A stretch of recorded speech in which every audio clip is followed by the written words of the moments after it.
morning, everyone. How wonderful it is to be here. That sense of spring in the air. Have you noticed the little blossoms coming out? It's like a new life. Everything is so wonderful. We look forward to our beautiful Reverend Kit Holmes' message today. I got it. I lost it. We really look forward to hear what she has to say about that. I found an interesting quote in a magazine, Awaken Sadaka, and it says, everything you need is within you. Everything you need is within you. Isn't that awesome? So, what is it that's within you? A source of power, a source of strength, a source of love. All of this is within us. A source of happiness, a source of peace. All of this is within us. Isn't that awesome? I am Reverend Dr. Rainbow Johnson, the senior minister here. I'm so blessed to be the senior minister here. And we will now have the invocation. Our invocation this morning, let's just breathe out, exhaling, and then breathing in. And breathing into the knowing that there is a power and a presence and something beyond what we can know that is everywhere present.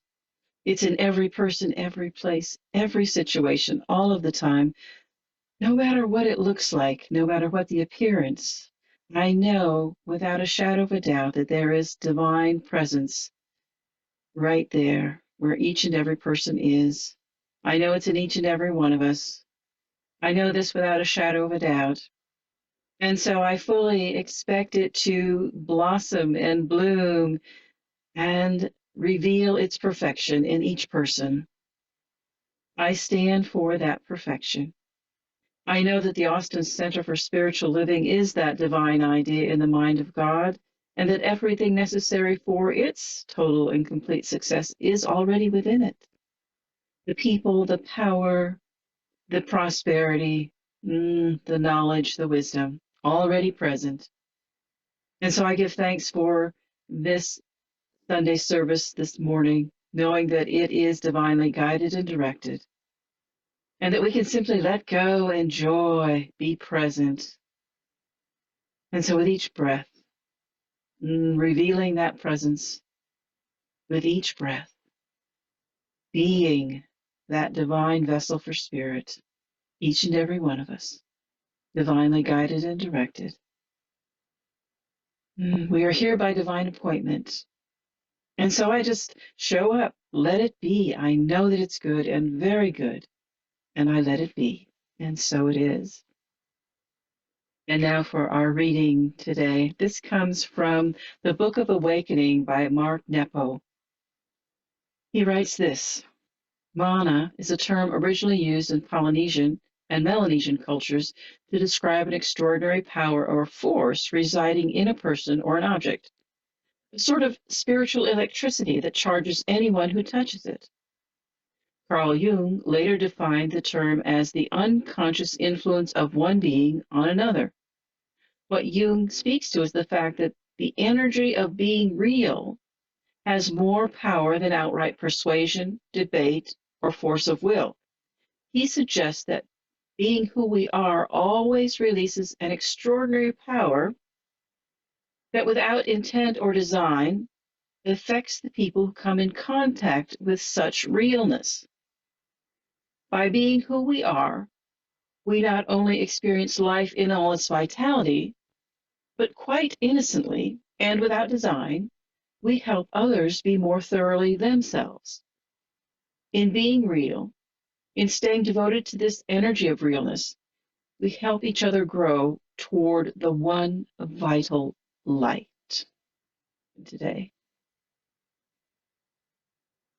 let's say this together. Today, I let go of my identification with doing and allow the self to be. One more time. Let me see your lips move. Today I let go of my identification with doing and allow the self to be.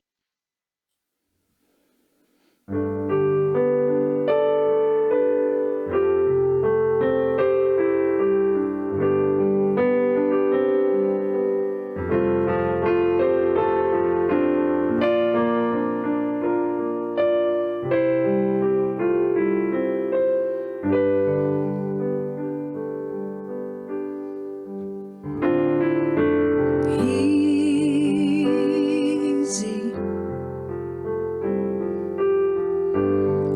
go easy now, just breathe in, breathe out,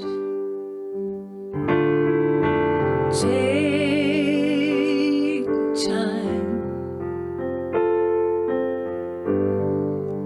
make time now to breathe in, breathe out.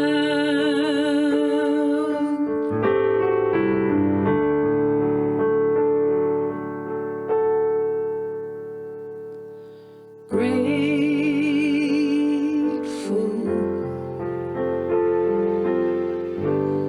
so grateful now to breathe in, breathe out.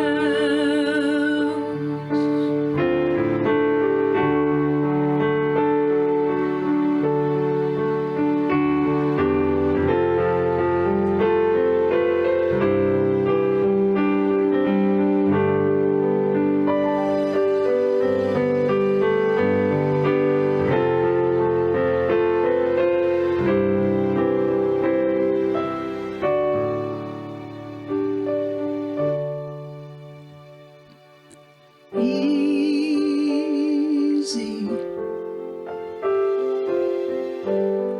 go easy now, just breathe in, breathe out,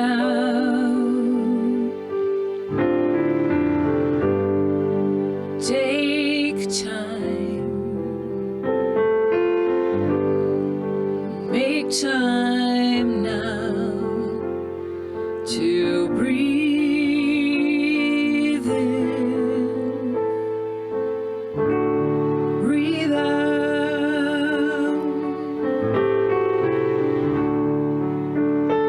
breathe in, breathe out.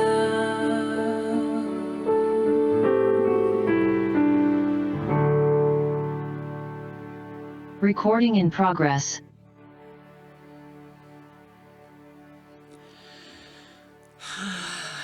Breathe in and breathe out. Go easy, go easy, go easy.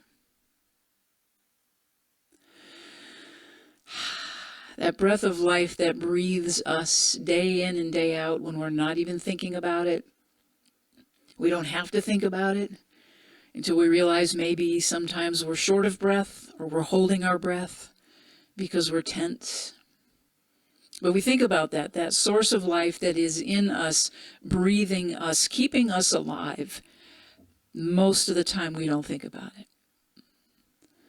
That is that mana or manna. And there's a couple, the related terms. One is spelled with two N's, one is spelled with one. The one referenced in the Mark Nepo reading this morning was one, the Polynesian term, of that supernatural force, that energetic that we all carry. And in the biblical sense, or the other traditions around that manna with two N's, of course, it's all open to interpretation and translation about spelling, is that source of life. As the Israelites were wandering around the desert for 40 years, that manna from heaven was something that only came daily. And if they didn't consume it, it went away, but it would always come back the next day. metaphor, of course, for the source of life, the food of life, the breath of life. We're talking about that same thing. And in this talk today about I had it, I lost it, I got it, I lost it, is that reference to that place of our awareness. If we think about losing our breath, holding our breath, it's been there all along. If we're upright, even if we're not upright and we're breathing, we're still alive, right? We have breath in our body. Our first breath when we come in when we're born, and our last breath when we're out. So that is the source of life, that supernatural power and energy that feeds our essence. In the Tao, there is this term that's called Wu Wei. In Taoism, the concept of Wu Wei is non-action. Non-action meaning effortless action. It's about acting in accordance with the Tao, and the Tao is being in the flow with the natural source, with that supernatural power, with that breath of life. When we are in it, things just move easily and we don't have to think about it. And it's about not forcing things to happen, not pushing the river. It's not striving against the natural order of things. The Tao is the way, the natural order of the universe. And our whole experience of life is learning and remembering to get back into the flow, to stay in the flow of life. And the thing about the way or the Tao, or that sense of, maybe you want to call it bliss, you want to call it enlightenment, that place where everything is easy, where it just feels like everything is connected, everything is one in this wholeness. When we're in it, as soon as we begin to say, oh, I got it, that's when we lose it. Because the ego mind is kicked in and said, you're thinking about it too much. You're thinking about it and you want to compartmentalize it so that you can repeat it, that you can bring it back and you can pull it back. And of course, the experience of that is the more we try to grasp at it or strive against the natural order of things, the further away it seems to go, right? So we get there. We're going to talk about surrendering to that, redefining the conditioning that takes us out of it, and also disidentifying with the small s self, with the ego self. And then everything with that is about surrendering, being in the Wu Wei, being in the flow. And I like saying that, Wu Wei, Wu Wei. There's a joy to it. It makes me smile, which is another place that we open up to the divine. It is that Pierre de Chardin quote that says the presence of joy, is the unmistakable evidence of the presence of God, or somewhere along those lines. That's a paraphrase. I don't have the quote exactly right. But we think about it. We think about hearing the laughter of a child, the playfulness of a child, uninhibited, unrestrained, giggles. It's contagious. It's that energy that Mark Nepo talks about in that mana, that supernatural force that radiates off each one of us. It is contagious. It is that energy that pulls us in. When you hear the joy, it's the same thing when we see dogs playing or puppies playing or just play. Internet videos where people just giggle and they just crack themselves up about something ridiculous. The laughter is contagious, is it not? And it also comes on the flip side of the spectrum, which is that thing we call mob mentality. It can go the other way. It can go into fear and judgment and hate, and it's like exponentially, the more people are involved in that energy, it bounces off. It connects each other. It pulls us in, right? So the thing is, we come into life, we come in as innocence, right? We come in knowing our connection. We can't articulate it. We don't have the language skills yet, but our sense of our being is, we're already intact. We are whole. We come in with that full sense of wholeness. It's a given. The divinity in each one of us is a given. We have no preconceived notions about how the world works, quote unquote, and we just come in with a sense of wonder and awe, and everything around us is filled with joy. There's an enthusiasm for it. We're just grabbing and taking it in and wanting to know and connect with it. But from the time that we take our first breath, we become conditioned and we become taught in the habits and the preconceived ideas and the perspectives and the worldviews and how to live influence us from our caregivers. And to the best of their ability, they're just bringing forward what they were taught. Whether it's about spiritual practice, religion, about education, about physical form, activity, making a living, all of the things that we're supposed to know about how to live correctly, to live right, are all conditioned, all ideas that our caregivers brought in with them. And of course we're influenced because we depend on them for our survival. So we quickly adapt. We quickly learn if we don't behave or we don't be quiet or we don't do what we're supposed to do, that love or the word love or the idea of love that we are taught is very conditional and very transactional. And that gradual conditioning shuts off that beautiful flow, that reciprocal flow that we have with the divine.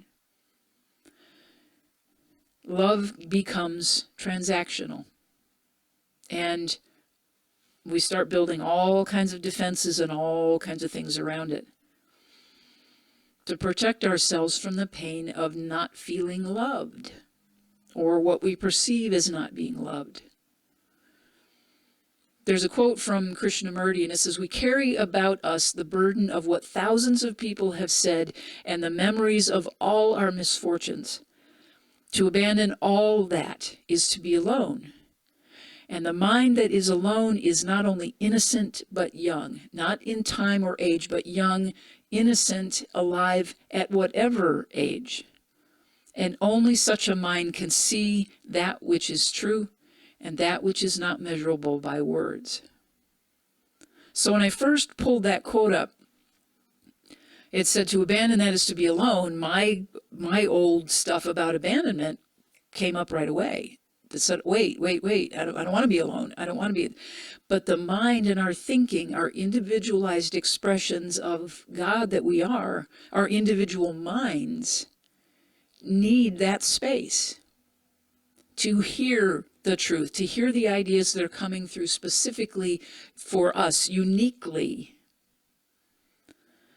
It is in that place where we begin to realize that voice of God, that nudge of God is coming through to push us to express even more of itself, to separate from the conditioning, to step away from and to start to question. This is where the beginning of the journey of self-awareness is. This is often called the hero's journey, right? We begin to separate from those around us in our beliefs, and we begin to look at it and say, well, maybe that doesn't fit. Something in me is saying this doesn't fit. This isn't quite right. It's not adding up, right? If we are to be the full expressions of the divine that we're here to be, we must come to understand or remember. That's the thing. We're not creating something new. We are remembering what we came in with that got built around with all kinds of protective devices. It's a remembering that we are individualized, divine expressions to begin with. This is not something that we acquire or learn. As I said, it's not about being smarter. It's not about being more spiritual. It's not being about anything. It's not being this belief that we have to be more worthy to be loved, to be in the divine flow. No, this is not what this is about. It is a remembrance. It's about becoming reacquainted with the wholeness that we already are. If you don't yet believe in your wholeness, if you've been practicing and you're not quite there yet, this is the opportunity to explore. This is what spiritual practices are about. This is what meditation is about. It's about experimenting. It's about, if you're not sure if you are whole and that you are a divine expression of God, do a spiritual mind treatment around it. Ask to know, ask to be shown. If that conditioning is much stronger than your current belief, then we have a tool. Spiritual mind treatment, affirmative prayer, affirmations. We keep the affirmations just like we were conditioned as children. We can recondition. We can rewire. We know we have the neuroscience now to say we can do this. We have the science to prove that the science of mind works. This stuff really works, right? So asking what makes us tick and why. Why do I do the things that I do? Why do I have this habit that I can't seem to break? What is behind that? Questioning how many beliefs do I actually have that are mine? Saying, do I really believe this? It's giving ourselves a moment or two to step back, and ask the question. And it can be a little daunting because finding out, or the fear of finding out perhaps that maybe I'm not worthy. Maybe I'm not supposed to be spiritual. Maybe I'm not supposed to be successful. That is all the conditioning. That's all that place. And going in there, we kind of have been conditioned as well to expect the worst. What if I go in there and find out? Oh, then what? But the truth is, that's not the truth. It is not the truth of who we are. What does being a good person mean to you? That's a really big question. This is our work, the rediscovering and the recovering of a sense of wonder and awe we had as children. That's what the experiment is about, this whole great experiment called life. To go back in there, for lack of a better term, to undo what we were taught, much of what we were taught that wasn't true about us. There's also a lot of good stuff that we were taught. And much of it supports that natural being in the flow. We know inherently what right and wrong is. We know inherently what kindness is because we feel it. We know inherently what beauty and compassion is because we feel it. And so the big part of our self-discovery is getting in touch with and allowing ourselves to feel the feels, which can be very frightening if you were taught, like I was, to not feel the feels. It can be like, oh my gosh, this is really, really scary. And some of the work is. But as we become more expansive, more loving, more kind, more generous, and compassionate with ourselves, we can bring all of these things and more to the world around us. And the world in turn will reflect that. We know that what we put out, we get back. That's spiritual law number one, the boomerang theory. There's a quote from Adyashanti in his book, The End of Your World. Excuse me. This one question, he says, what do I know for certain, is tremendously powerful. When you look deeply into this question, it actually destroys your world. It destroys your whole sense of self, and it's meant to. It is meant to. You come to see that everything you think you know about yourself, everything you think you know about the world, is based on assumptions, beliefs, and opinions. Things you believe because you were taught or told that they were true. It is in these moments when we ask that question, what do I know for certain? That is the beginning of the real journey of self-discovery. When you, big capital S spiritual God self, you, begins to open up, you realize that you have the opportunity to define or redefine the small s you, to become aligned with the God self. It is both freeing and terrifying to begin that journey. The great awakening in us individually and in the world right now, it's very freeing and it's very terrifying because it makes us responsible, or it makes us consciously responsible. We've always been responsible, but we become consciously aware that we are responsible for our happiness and being that big, bold, divine expression of God in the world. Joel Goldsmith says in his book, Realization of Oneness, The Practice of Spiritual Healing, he says, we must die daily to that limited sense of self and realize it's not my life that it is eternal, it is the God life which is living itself as my life that is eternal.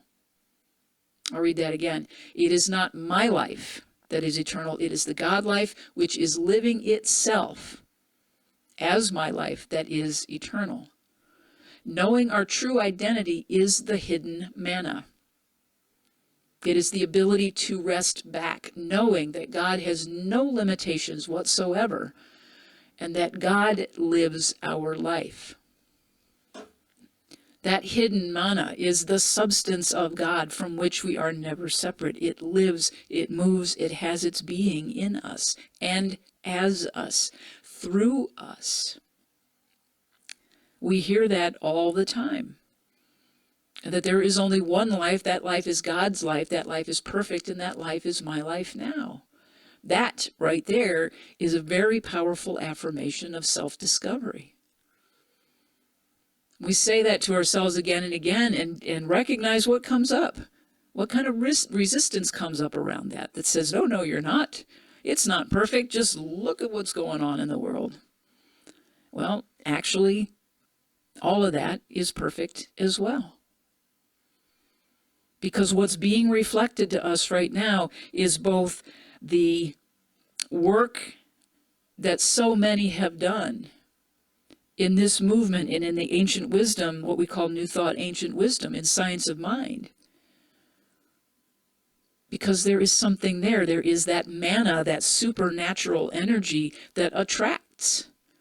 It's what attracted me. The first time I got a Science of Mind magazine laid in my hands, quite literally, from somebody that said, this sounds like you. That was 25 years ago. And there was something in that, a supernatural manna, that said, there's something to this. There is something to this. That is that divine urge that says there is more. It is awakening us to the hero's journey. Because God is always seeking a freer, fuller expression of itself through us and as us. Of course, because we have free will, we can refuse all of it.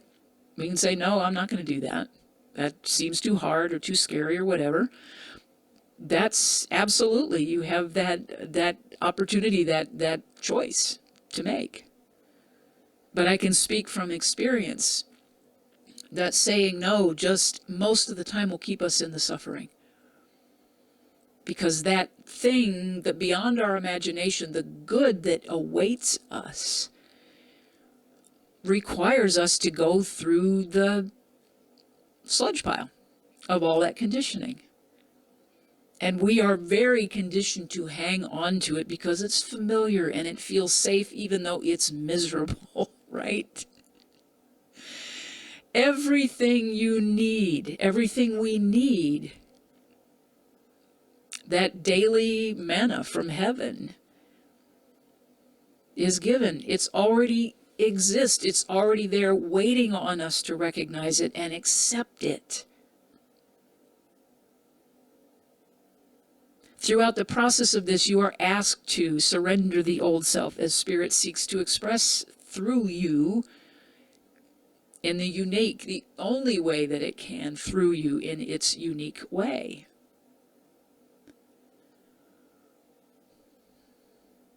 The trials and tribulations that gradually break down the armor, the shells, the masks, the walls, the defenses, are not designed to test us. That is a big myth. We are not being tested or asked to prove our worthiness to God. God does not need us to prove anything because God made us in its image and is expressing in and through and as us. So there is nothing to prove to God. There's simply just peeling back the layers and the layers and the layers and the layers of the conditioning until we once again realize we were never separate to begin with.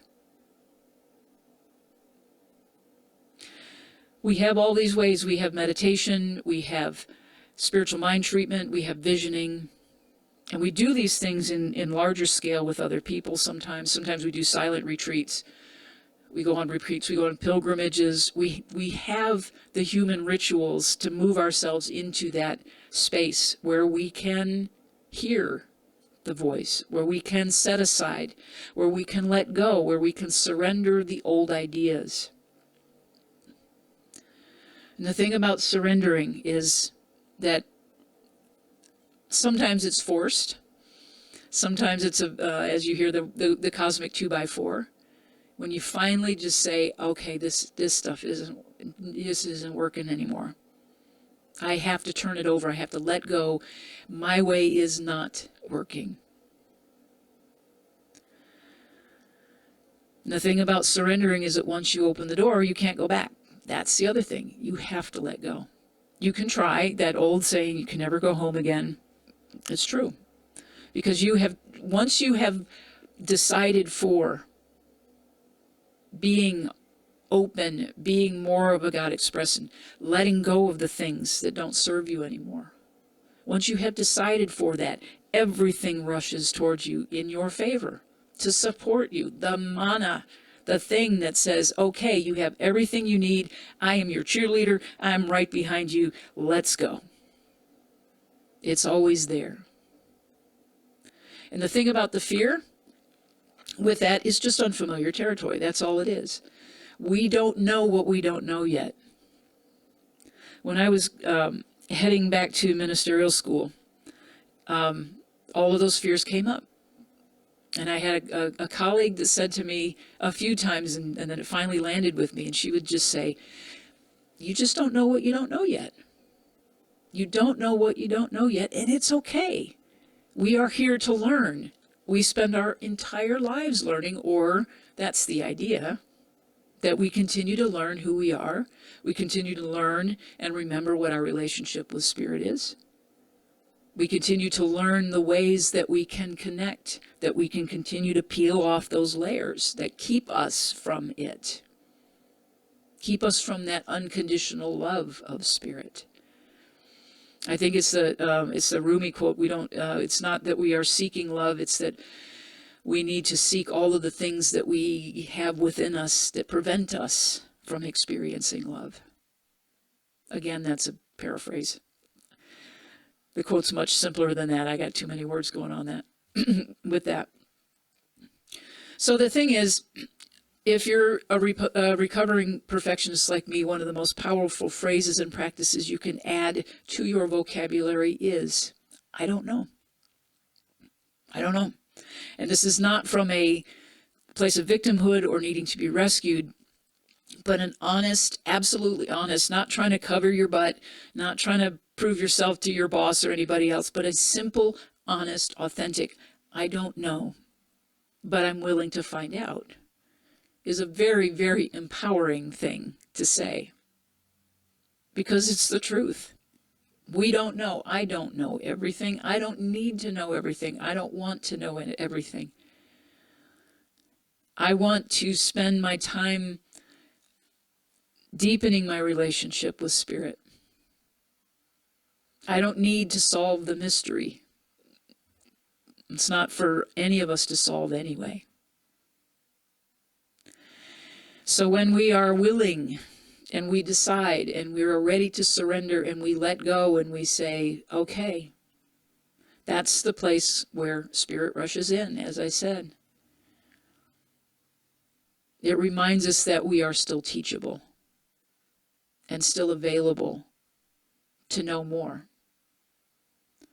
And the you or the me that I thought I was or that you thought you were no longer exists. And those who know you or knew you when will either champion you or they will condemn you for it.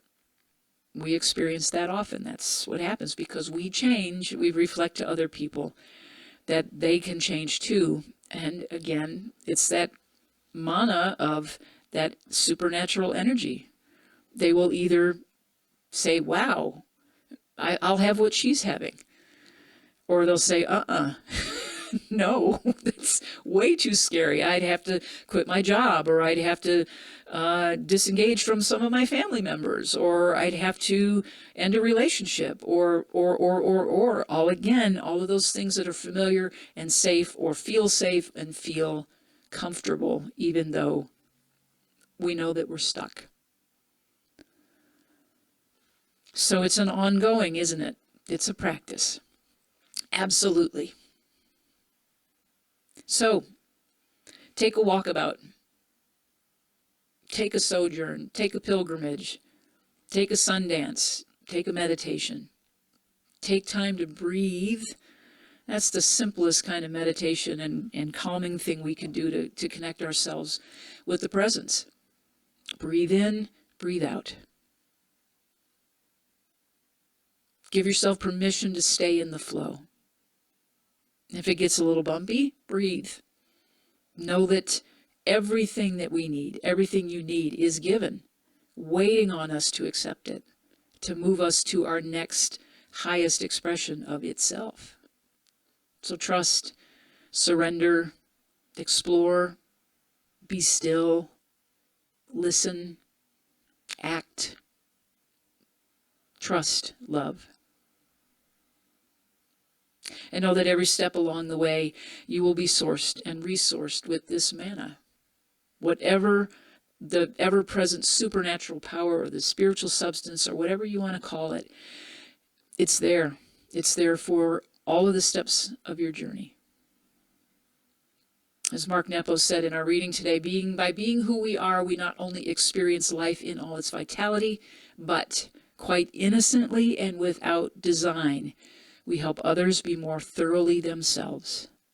In being real, in staying devoted to this energy of realness, we help each other grow toward one vital light. So let's take this into a brief meditation and spiritual mind treatment. If you feel so comfortable to do so, go ahead and close your eyes. And let's breathe in and breathe out.